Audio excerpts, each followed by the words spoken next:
What's up, YouTubers? Jose Quiñones, the CNC Dude here. Today we're going to connect the VFD to the AC mains. In my case, 110 volts AC. If you recall from a previous video, my CNC router spindle, the one that I chose acquired through Amazon, is 110 volts AC.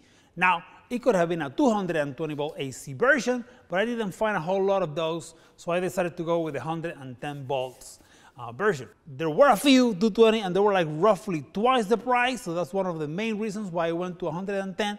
I may do a video comparing 110 and 220 volt options. That might happen if I actually acquire a second one, and I may give you my point of view of why I think 110 volts is enough. But today we're just gonna connect this to the power main so you can actually get it to work. So what are we going to need? Well, the first component is going to be your power cord, which is something you can acquire from so many different places. You can get a cable that comes with the 3 wires exposed, so you can add your own connectors, or you can get an old cable, clip it, and add your own connectors. Do make sure to ensure you have the right gauge. I mean, this is a lot of current is going to go through this guy, and you don't want to get a wimpy cable and pose the threat or have a risk of fire. The next component that I recommend is a breaker. Do you need this? It's kind of optional, but highly recommended. And when I say highly recommended, it's just do it. Just get a breaker. This is a 15 amp breaker, and I will explain in a different video why I have a 15 amp breaker on a motor that is supposed to do up to 20 amps. Well, I don't think it's going to go there, but with a 15 amp breaker, I can assure you it won't, because any current higher than 15 amps for enough time is going to break. It's going to flip the switch and break the circuit. The next component I highly recommend is a high power switch. You see machines using switches like this all the time.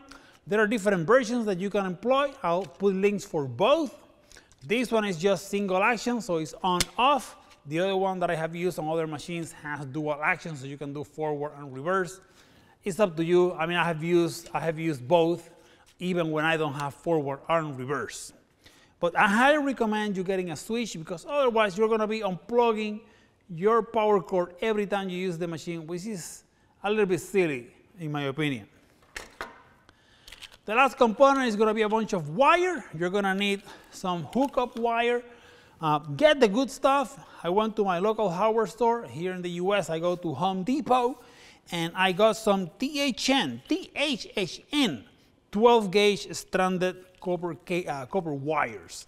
And then, of course, you're gonna need a bunch of crimps. Since these are 12 gauge, of course, you're gonna need 12 gauge crimps. Now, let me talk a little bit about the color of the wire. So, in AC, you're gonna see 3 or 4 main colors. This is a 110 volt AC, so we're gonna see green, black, and white. Had this been a 220, you may have seen green, black, and red. If you need the center tap, then you're gonna get 4 wires. You're gonna get the green, the black, white, and the red.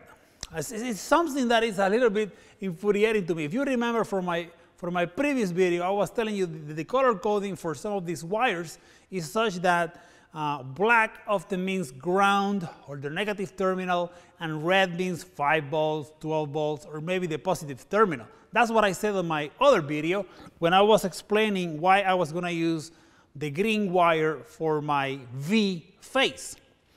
Well, that nomenclature that black is negative or ground, and red is positive or 5 volts or 12 volts, even in some cases 24 volts, that applies for DC circuitry. Those are standards that are used when you're employing direct current.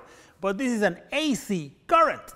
So in AC circuits, black is hot, red is also hot, white is neutral, and green is earth ground.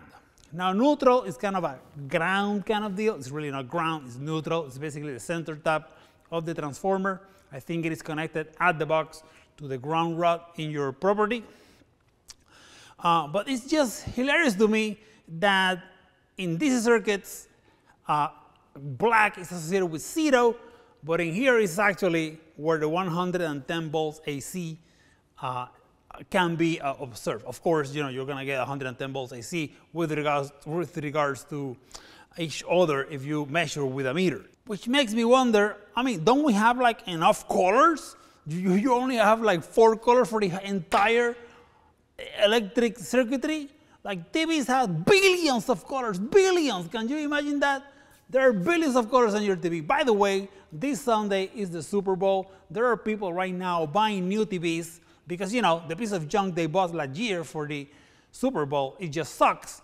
The one from this year probably has more colors. It probably has like better whites, better blacks, more colors, more billions of colors. So of course, you have to throw whatever junk you bought last year and get a new TV so you can get more colors. But here in the electric industry, we get 4 blasted colors. It's just mind-boggling to me. My friends who are roughly the same age as me are all buying new TVs because they're like, oh no, there is like a pixel that I was not able to see properly because a photon came out with the wrong frequency. I need a new TV so that every freaking photonic emanation from that TV is perfect on my eyeballs. Which is amazing to me because I could swear my eyesight is only degrading through the years.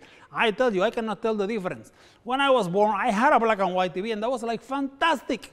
But now, of course, if you want to be in, you need billions and billions of colors. I hope one of these days we get a new color for some of my wires. The connections are very simple. You're going to take the 3 wires from your power cord, and in this case, I'm using a terminal block. It's up to you if you want to use it. But anyway, white is neutral, black is hot, and green is ground. And of course, you're going to pass on to your wires, which in this case are TH and 12 gauge. One of the reasons why you may want to use a terminal block is because you can short some of these terminals together, and now you have more outputs to connect the wires. For example, if I short these 2 guys, now I can have 2 neutrals coming out, and usually the one that you're going to need a bunch of connections is the ground. The ground is usually where you're going to be connecting ground everywhere. The first component you want to connect is either the switch or the breaker. In reality, it doesn't matter which comes first because they're in series, and when 2 components are in series, they're going to see the exact same current. So it really doesn't matter if the switch is before the breaker. There is no such thing as the breaker is going to get the current too late.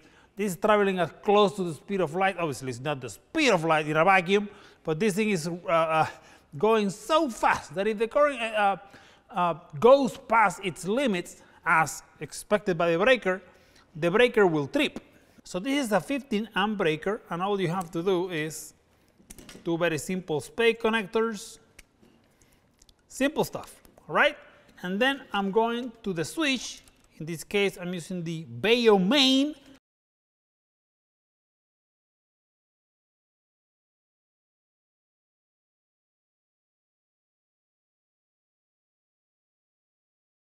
And it's just screws. So this guy uses a conventional Y connector. Simple stuff. Goes in, goes out. And of course, you flip the switch and that enables the motor. As you can see in here, you can see those terminals are going to connect.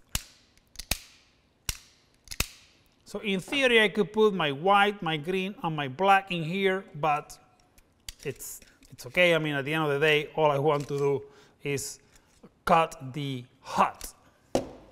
The last step is to connect to the VFD. The VFD has 3 inputs RST. Those are for probably what would have been a 3-phase input from a power source that is 3-phase. But you don't need 3-phase power. Single phase will do.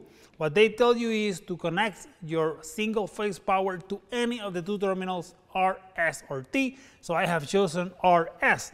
The order doesn't matter because at the end of the day, this is AC power. So it doesn't matter who is neutral, who is hot. The power, the device, the VFD will be power.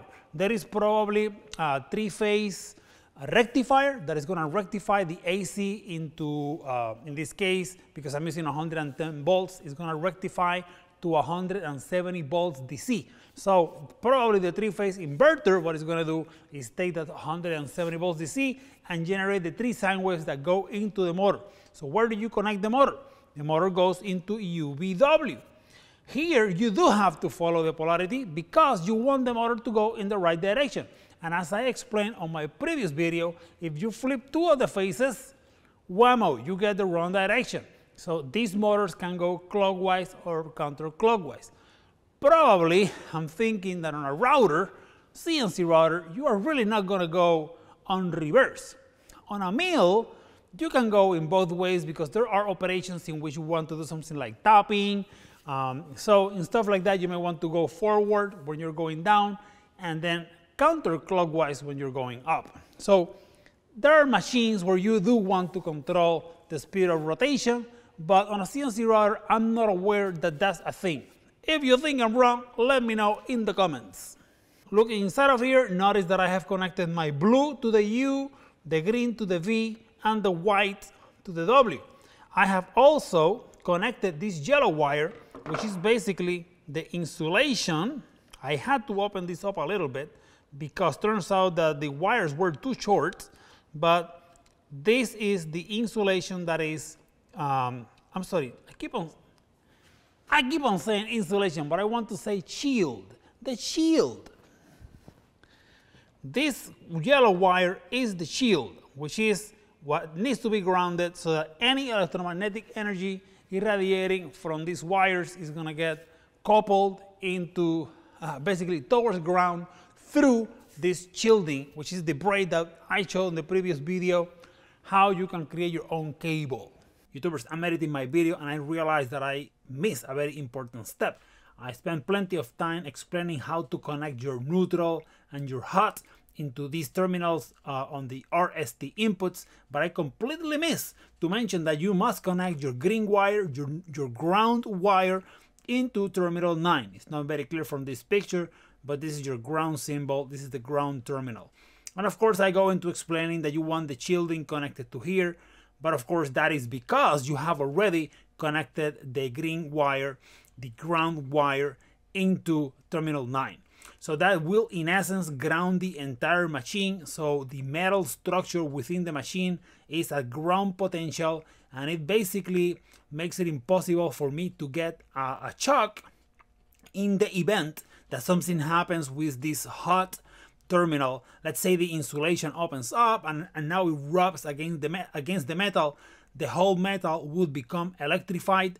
But of course, because the metal is at ground potential, all of that energy will be routed into the ground terminal at the box, at the breaker box. Now, you would imagine that depending on where this happens, probably the current is gonna go up and the breaker is gonna trip. So in that case, of course, I would not get shocked. But that depends on where the breakage occurs. If there is some resistance in between the input and where the breakage occurs, it could be that the current is less than the breaker fusing current, and that would cause the whole machine to become level at 110 volts, so I could be electrified. So by putting everything at ground potential, it basically becomes impossible for me to see the 110 volts and be exposed to a shock potential. So a really important connection, make sure you don't forget it. And that's basically it. We have connected our VFD to the power mains and to the motor. All you have to do now is flip the switch, but wait a moment. Remember, if you want to turn your spindle on, make sure you have water flowing. So do not forget that step.